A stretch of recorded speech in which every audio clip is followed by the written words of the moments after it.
Shalom saudara-saudara yang dikasihi oleh Tuhan. Kita bersyukur sebagai orang percaya hidup kita yang sementara dan yang sangat terbatas ini tidak pernah sia-sia. Karena semuanya itu di dalam Kristus memiliki nilai kekekalan. Ketika kita berjumpa dengan Dia, kita baru melihat betapa berharganya kasih karunia Tuhan kepada kita. Salam jumpa dalam program Tuhan adalah Gembalaku. Saudara, kita masih mengingat perkataan firman Tuhan yang mengatakan demikian. Karena itu saudara-saudaraku yang kekasih, berdirilah teguh, jangan goyah, dan giatlah selalu dalam pekerjaan Tuhan. Sebab kamu tahu bahwa dalam persekutuanmu dengan Tuhan, jerih payahmu tidak sia-sia. Itu terdapat dalam 1 Korintus pasal 15 ayat 58. Saudara, perkataan jerih payahmu tidak sia-sia di sini seharusnya membuat kita merefleksikan kehidupan kita, bukan? Saudara, kehidupan kita tidak pernah lepas daripada yang disebut jerih payah. Pertanyaannya adalah, apakah jerih payah kita itu tidak sia-sia? Sia-sia itu berarti tidak berarti. Dalam konteks 1 Korintus 15:58 ini, kesia-siaan dalam jerih payah adalah ketika jerih payah itu tidak bernilai di dalam kekekalan. Jerih payah yang tidak sia-sia adalah ketika jerih payah kita itu kita lakukan dalam anugerah Tuhan dan dalam persekutuan dengan Tuhan, serta kita lakukan untuk Dia yang adalah penebus kita. Saudara, mari kita membaca Yosua pasal yang ke-11. Setelah hal itu terdengar kepada Yabin Raja Hasor, diutusnyalah orang kepada Yobab Raja Madon, dan kepada Raja Negeri Simron, kepada Raja Negeri Aksaf, serta kepada raja-raja yang di sebelah utara di pegunungan, di Araba Yordan, di sebelah selatan Kinerot, di daerah bukit dan di tanah bukit Dor di sebelah barat, yakni raja-raja orang Kanaan di sebelah timur dan di sebelah barat, orang Amori, orang Het, orang Feris, orang Yebus di pegunungan, dan orang Hewi di kaki gunung Hermon di tanah Mizpah. Kemudian keluarlah raja-raja ini bersama-sama semua tentaranya, amat banyak rakyat seperti pasir di tepi laut banyaknya, beserta sangat banyak kuda dan kereta. Raja-raja ini bersekutu dan datang berkemah bersama-sama dekat mata air Merom untuk memerangi orang Israel. Lalu Tuhan berkata kepada Yosua, janganlah takut menghadapi mereka, sebab besok kira-kira waktu ini aku menyerahkan mereka mati terbunuh semuanya kepada orang Israel.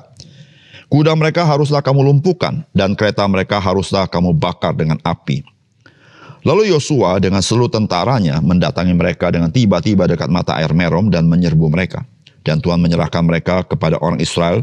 Mereka dikalahkan, dikejar sampai Sidon besar, dan sampai Misrefot Maim, dan sampai lembah Mizpah yang di sebelah timur. Demikianlah mereka dihancurkan, sehingga tidak seorang pun dari mereka yang dibiarkan lolos. Yosua melakukan terhadap mereka seperti yang difirmankan Tuhan kepadanya. Kuda mereka dilumpuhkan dan kereta mereka dibakar dengan api. Pada waktu itu Yosua kembali direbutnya Hasor, dan raja dibunuhnya dengan mata pedang.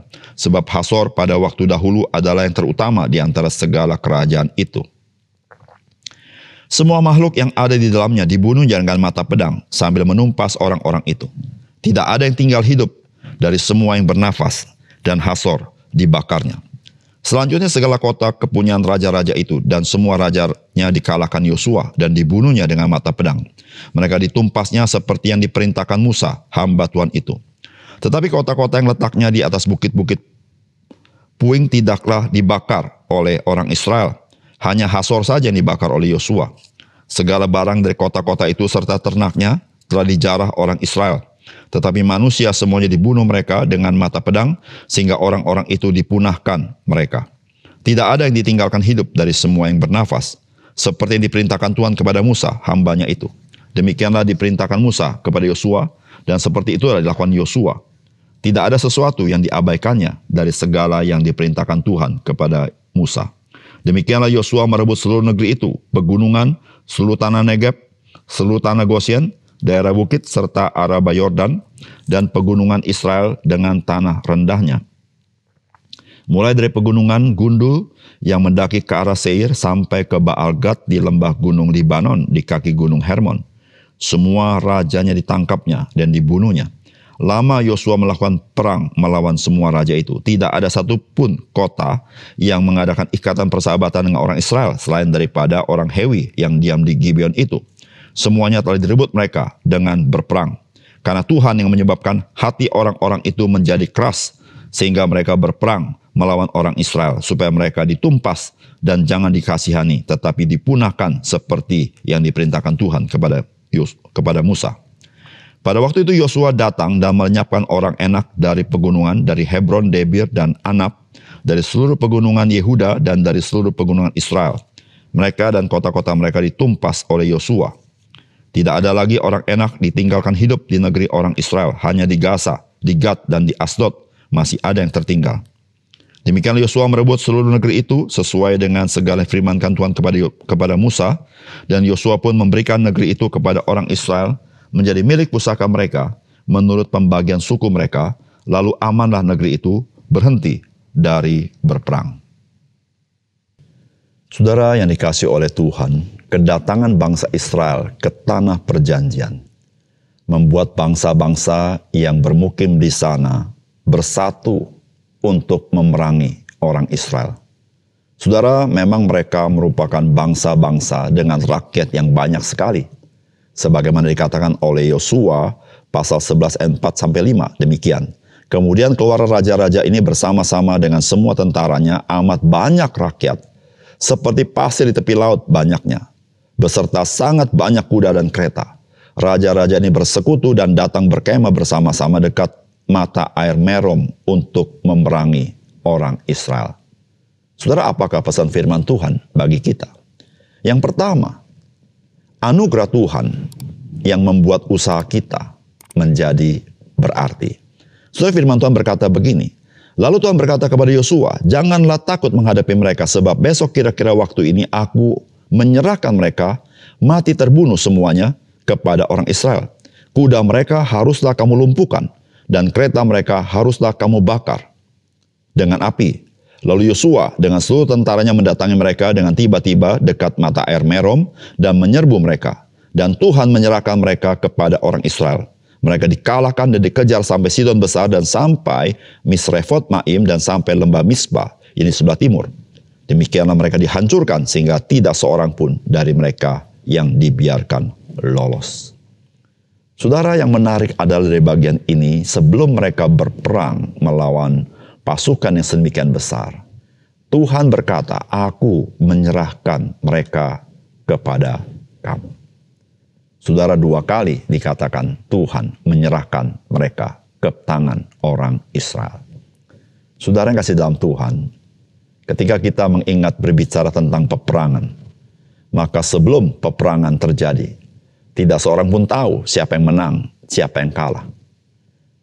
Tetapi saudara, sebelum peperangan itu terjadi, Tuhan sudah menyerahkan orang-orang yang memusuh Israel itu untuk mereka kalah di tangan bangsa Israel. Saudara, itu artinya, saudara, bangsa Israel memenangkan peperangan itu semata-mata karena anugerah Tuhan. Saudara, anugerah itu artinya tidak tergantung kepada kekuatan daripada bangsa Israel. Tidak tergantung kepada usaha daripada bangsa Israel. Tetapi Tuhan sudah memberikannya kepada bangsa Israel. Di situlah saudara-saudara, betapapun besar dan dahsyat musuhnya, orang-orang Israel, mereka tetap tidak sanggup menghadapi bangsa Israel. Karena anugerah Tuhan itu yang meliputi orang-orang Israel. Saudara yang kasih dalam Tuhan, di dalam kehidupan kita, saudara, kita perlu mengusahakan sesuatu. Di dalam kehidupan kita, kita perlu berjuang dalam kehidupan ini. Dalam kehidupan kita harus bekerja untuk mendapatkan sesuatu. Dalam kehidupan ini, kita harus meningkatkan kehidupan kita. Tetapi saudara, jangan lupa, ada anugerah Tuhan yang membuat segala sesuatu yang kita kerjakan itu menjadi berarti. Saudara, jika tidak ada anugerah Tuhan, maka apapun yang kita kerjakan, itu menjadi sebuah kesia-siaan. Saudara, anugerah Tuhan itu, saudara, membuat apa yang kita lakukan menjadi bernilai. Saudara, anugerah Tuhan di dalam Yesus Kristus kepada kita membuat apa yang kita kerjakan bagi Dia menjadi bernilai kekal. Saudara, kita ketahui, apapun yang kita kerjakan di dunia ini, satu kali akan berlalu. Karena semuanya, sifatnya, tidak selama-lamanya. Bukan saja berlalu, mungkin orang lain pun telah melupakannya. Tetapi saudara, apa yang kita kerjakan di dalam anugerah Tuhan, tidak pernah Tuhan lupakan. Tuhan memeliharanya sampai kepada kekekalan. Oleh karena itu, saudara yang kasih dalam Tuhan, marilah kita hidup di dalam anugerah di dalam Tuhan Yesus. Karena di luar itu, saudara, kita tidak dapat berbuat apa-apa. Hanya di dalam Yesus Kristus, segala sesuatu usaha kita, bagi Dia, saudara, itu menjadi berarti di dalam kehidupan kita. Karena Tuhan yang membuat semuanya berarti. Yang kedua, saudara, penyataan Tuhan itu mengkonfirmasi keberadaan seseorang. Saudara, firman Tuhan berkata begini, karena Tuhan yang menyebabkan hati orang-orang itu menjadi keras, sehingga mereka berperang melawan orang Israel supaya mereka ditumpas dan jangan dikasihani, tetapi dipunahkan seperti yang diperintahkan Tuhan kepada Musa. Saudara, kalimat firman Tuhan dikatakan Tuhan yang menyebabkan hati orang-orang itu menjadi keras. Mungkin sesuatu yang sulit untuk kita mengerti. Mungkin kita berkata, berarti orang itu tidak punya tanggung jawab karena Tuhan yang mengeraskan hati mereka. Saudara, tidak demikian. Saudara, Tuhan menyatakan sesuatu kepada orang. Dan penyataan Tuhan itu mengkonfirmasi siapakah orang itu. Saudara tahu mengapa mereka ini menjadi keras. Saudara, mereka adalah bangsa yang besar. Dan ketika mereka melihat bagaimana Tuhan begitu luar biasa di dalam peperangan membela bangsa Israel. Saudara, itulah penyataan Tuhan kepada mereka. Tetapi mereka merasa mereka menjadi bangsa yang besar. Mereka sanggup mengalahkan bangsa Israel. Itulah yang menyebabkan mereka menjadi keras hati, saudara. Keras hati karena apa? Karena Tuhan menyatakan sesuatu kepada mereka. Dan mereka merasa lebih kuat daripada bangsa Israel. Saudara, firman Tuhan berkata begini di dalam Yohanes 3 ayat 19. Dan inilah hukuman itu. Terang telah datang ke dalam dunia, tetapi manusia lebih menyukai kegelapan daripada terang. Sebab perbuatan-perbuatan mereka jahat. Saudara yang kasih dalam Tuhan, penyataan Allah kepada bangsa-bangsa itu, itulah yang mengkonfirmasi siapakah mereka. Saudara, ketika seseorang diberitakan akan kasih Tuhan, saudara, pada saat itulah saudara-saudara, Tuhan mengkonfirmasi siapakah dirinya. Saudara, ketika dia menolak kasih Tuhan kepadanya, disitulah saudara-saudara mereka yang menentukan bagaimanakah kehidupan mereka sesungguhnya. Mereka lah yang menyatakan siapa diri mereka sesungguhnya. Yaitu mereka merasa mereka baik. Mereka tidak perlu Tuhan. Mereka tidak perlu anugerah Tuhan. Mereka tidak perlu pertolongan Tuhan. Saudara-saudara, penyataan Tuhan membuat seseorang itu mengkonfirmasi siapakah dirinya. Saudara, itu pun yang terjadi kepada Fir'aun.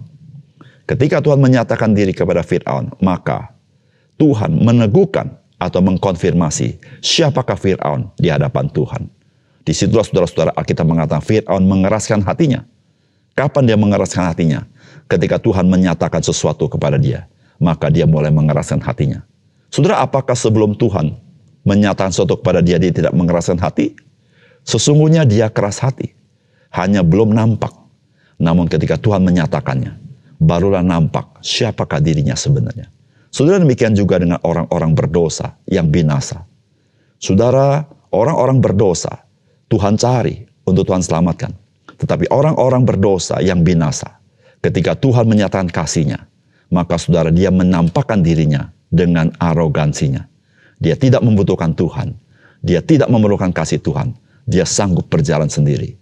Disitulah saudara-saudara Alkitab berkata, orang itu sudah menerima penghukuman bagi dirinya sendiri. Saudara yang kasih dalam Tuhan, marilah kita menjadi orang-orang yang bijaksana.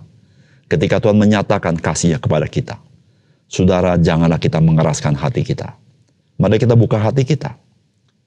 Kita menyadari kita membutuhkan kasih Tuhan. Kita menyadari kita tidak sanggup menolong diri kita sendiri. Kita membutuhkan anugerah-Nya. Sebagaimana kita hidup di dunia ini butuh anugerah Tuhan. Demikian juga kita membutuhkan anugerah Tuhan Yesus di dalam hidup yang kekal itu. Mari kita berdoa. Bapa surga, terima kasih untuk firman-Mu. Biar firman-Mu meneguhkan hati kami, supaya kami sebagai orang-orang yang hidup di tengah-tengah dunia ini, kami tidak mengeraskan hati, tapi kami membuka diri kepada kasih karunia Tuhan, sehingga kami menjadi orang-orang yang diselamatkan oleh Tuhan. Tuhan, terima kasih karena Tuhan yang membela kami. Tuhan tidak pernah tinggalkan kami. Tuhan selalu menopang hidup kami. Terima kasih untuk firman Tuhan. Dalam nama Tuhan Yesus kami berdoa. Amin.